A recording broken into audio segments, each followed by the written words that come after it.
Marietta, so be back with Coldest Winter Ever, chapter 13.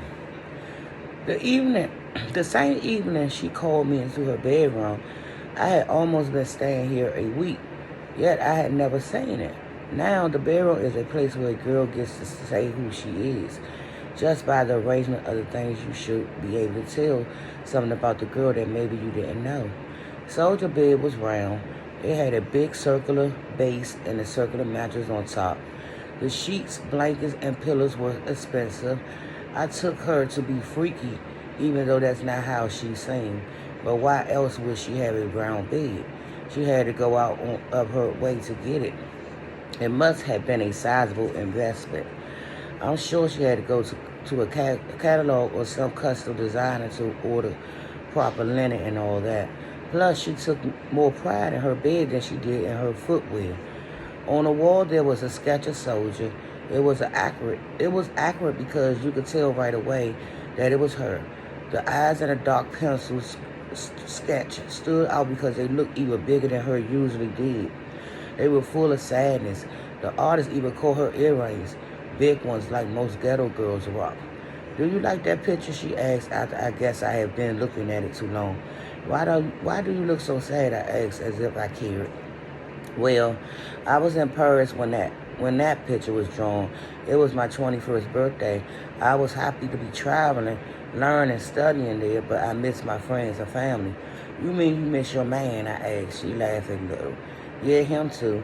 How old are you now? I pushed that question in. I'm 25. Damn, I thought. She looked younger than that. Lying against the floor with three big black file cabinets. They were completely out of place. If you're trying to set a mood, get your groove on, why have a banging bed and set it near a set of file cabinets? Next to the file cabinet was another bookcase filled with books and papers. With all the books, I asked. What's with all the books, I asked? Well, the books in the living room are mostly the books I read in college. These books in here are the ones I have to read every day to keep up. Keep up with what? I asked. With what?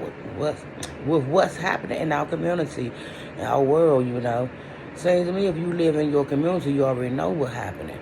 You don't need no books to tell you. Hell, I could tell you that. Well, these books help you understand why what is happening.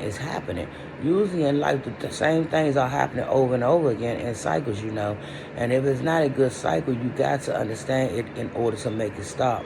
But anyway, Soldier said, I called you so we could talk about what's happening with your life. What's happening with your education. I was at school, but my family moved a couple of times, and you know that's what that is. So what are your plans, she asked. Plans? I don't know. Plans for what? What would you like to become, she asked. Rich, I said right away. How do you plan to get rich? I don't know right now, but I'm working on it. I'm asking because I would like to help you do what you want to do. You're a pretty girl. I can tell you're very smart. You're quick on your feet. You seem very creative. Maybe that's the direction you want to go in. Creative, I repeat. Yes, I saw how you did long nails and your own art. Beautiful. Your clothes are always well coordinated.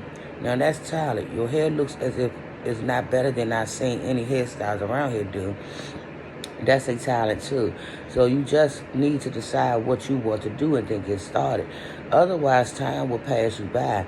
You'll look up 5 to 10 years later and you'll have nothing. So what do you think? Soldier asked. Think about what?